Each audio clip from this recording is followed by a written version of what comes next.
students. So in continuation with our topic, today we will discuss fissure in ano. It's a very common condition. What is a fissure in ano? This is nothing but a tear in the anoderm. In the distal part of the anoderm, a small tear occurs.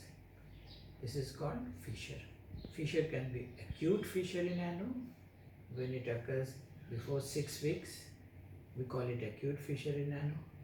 After 6 weeks, we call it a chronic fissure in ano because the chronic features of chronicity develops in that fissure, namely at the external end of the fistula, you will see a hypertrophied skin that is called sentinel skin tag. At the distal end, inner end, there will be hypertrophied anal papilla, and you can see the sphincter complex. Here you can see the fissure in ano, which has got an external opening of sentinel skin tag here.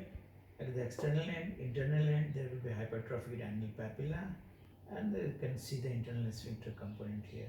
You can see the acute fissure in this diagram. So, why does a fissure occur? Mostly because of the shearing force of the hard stool, and that shearing force is maximum in the posterior midline, as well as the posterior midline structure is a bit ischemic as compared to the other part of the anal canal. So the commonest 90% of the cases, fissure develops midline posteriorly. It can also develop anteriorly, especially in females, and sometimes lateral fistula can occur. When lateral fistula occur, you have to be careful because lateral fissure means it's because of some secondary to some diseases like Crohn's disease, tuberculosis, HIV, things like that. They usually give rise to fissure in ano laterally. And another interesting thing is that fissure in ano is a very painful condition, but a tuberculous fissure occurring laterally is usually painless. So, what will a patient of fissure in ano complain to you? Mostly it's a pain. It's very severe shearing pain occurring after defecation or during defecation. Sometimes there can be bleeding per rectum, small amount of pus discharge. Okay. So, how do you diagnose fissure in ano? It's a one disease which you can diagnose only in inspection. Just ask the patient to be in left lateral Sims position, hip flexed, knee bent and brought up to the chest. Just part the buttocks with a gloved finger and you will see a fissure, a tear in the anoderm. If it is chronic fissure, you will see a sentinel skin tag as well. If you do a DRE gently, you can feel the hypertrophied anal papilla. If it is very painful, you shouldn't do any further investigation like proctoscopy or things. Okay. So, this is all it takes to diagnose a fissure in ano. And so, how do we treat fissure in ano? Mostly these patients, as I told, have got constipation. So, you have to tell them to change their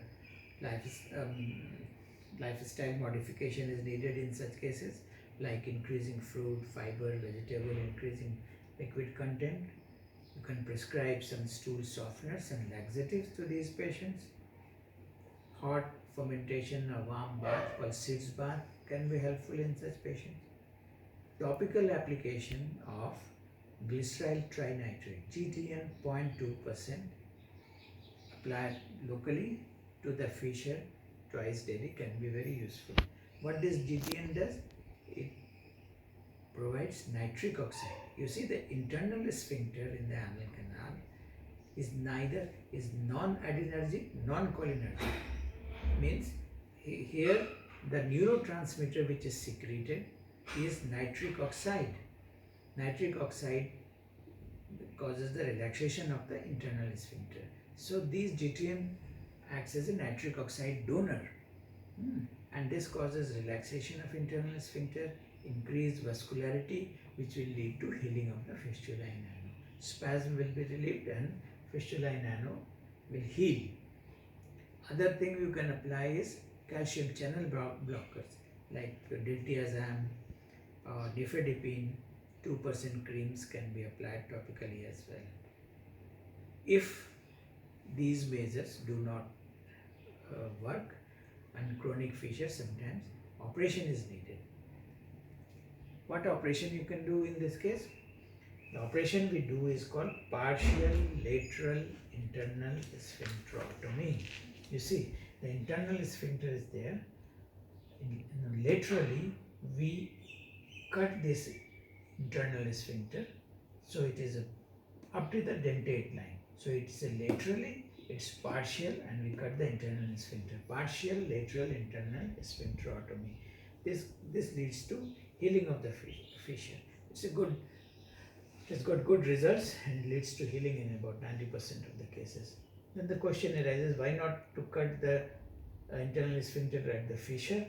We don't do that because it will lead to gutter deformity, a keyhole deformity. So it's better to do it laterally.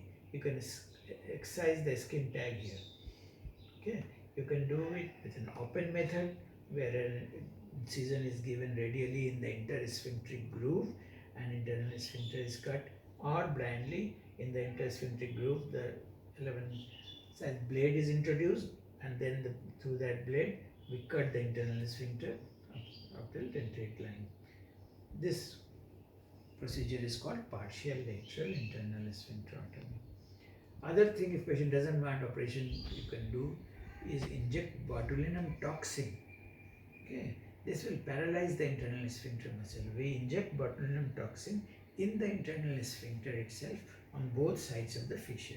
Usually 20 to 40 international unit on both sides will paralyze it and lead to healing of the fissure. Okay, so this is all about anal fissure. Now another condition,